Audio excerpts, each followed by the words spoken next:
अस्सलाम वालेकुम student, this is Iqra Imran, your physics instructor. उम्मीद है कि आप सब बहुत खैरियत से होंगे। आज हम एक बहुत इंटरेस्टिंग फिनोमेना को डिस्कस करते हैं। अक्सर आपने देखा होगा, अपनी टेक्स्ट बुक्स में भी पढ़ा होगा कि दो करंट कैरिंग वायर्स एक दूसरे को अट्रैक्ट करती हैं, यानी कि और कई बार रिपेल भी करती हैं depending upon the direction of current. तो ये फिनोमेना आखिर है क्या? किस तरह से एक current carrying wire force apply कर सकती है? तो इसका ताल्लुक बहुत ही डीप किस्म की फ़िज़िक्स में छुपा हुआ है। वो ये है कि there is a relation between electricity and magnetism. Electricity और मैग्नेटिज़्म में बहुत गहरा ताल्लुक होता है। इसी वजह से एक ब्रांच ऑफ फिज़िक्स पढ़ी जाती है इलेक्ट्रोमैग्नेटिज़्म, जिसको आप सेकेंड ईयर फिज़िक्स में पढ़ते भी हैं। आखिर उसमें होता क्या है? जब भी आपके पास एक करंट कैरिंग वायर होती है, उसके अंदर जब इलेक्ट्रॉन्स मूव करते हैं, जैसे ही इलेक्ट्रॉन मूव करना स्टार्ट होते हैं, नेचुरली उनके साथ एक मैग्नेटिक फील्ड एसोसिएट हो जाती है।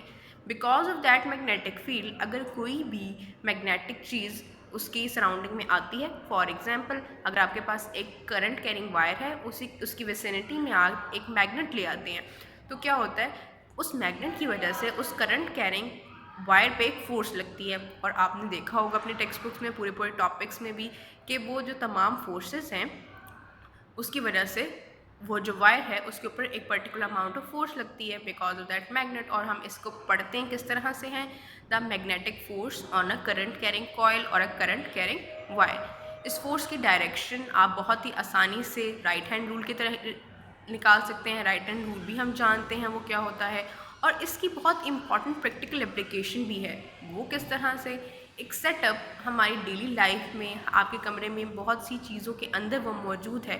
वो क्या है, हाउ द मोटर्स वर्क। यानी कि अगर आपके पास एक, सपोज करें आपके पास एक करंट कैरिंग कॉइल है और उसके इर्द गिर्द आपने मैग्नेट्स रख दी हैं, क्या होगा, कॉइल की एक साइड पे भी फोर्स लगेगी और दूसरी साइड पे भी फोर्स लगेगी। उन फोर्सेस वो इक्वल इन मैग्नीट्यूड होती हैं।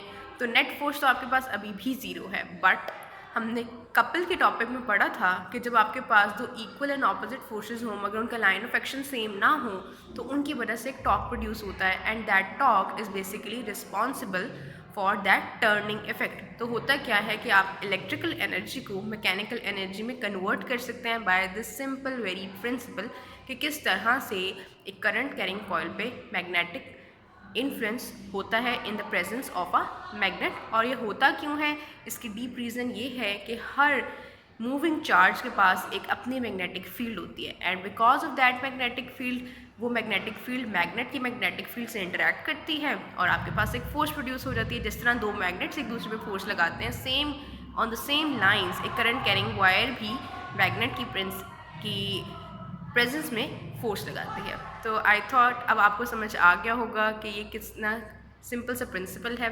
For more such videos stay tune for to near year, और हमारा कोर्स भी ज्वाइन करें। उसके अंदर भी हम बहुत से ऐसे कॉन्सेप्ट्स को आसान करके बताते हैं, और इसी के साथ साथ हम बहुत सारी डेली एग्जाम्पल्स को रिलेट करते हैं, डिफरेंट किस्म के एक्सपेरिमेंट्स को, डिफरेंट फिजिकल एक्सपेरिमेंट्स और नेचुरल फिनोमेनास को, कि कहाँ पे आप जो कॉन्सेप्ट्स पढ़ते हैं उनको अप्लाई कर सकते हैं। और इसके साथ साथ तैयारी तो ज़रूर होती है, प्रॉब्लम सॉल्विंग पे बहुत फोकस हो रहा है, क्योंकि आप जानते हैं कि अब बोर्ड के पेपर्स में प्रॉब्लम सॉल्विंग को ज़्यादा प्रमोट किया गया है, तो उस चीज़ को भी उन कोर्सेज़ में बहुत अच्छी तरह से कवर किया गया है। Wish you very best of luck.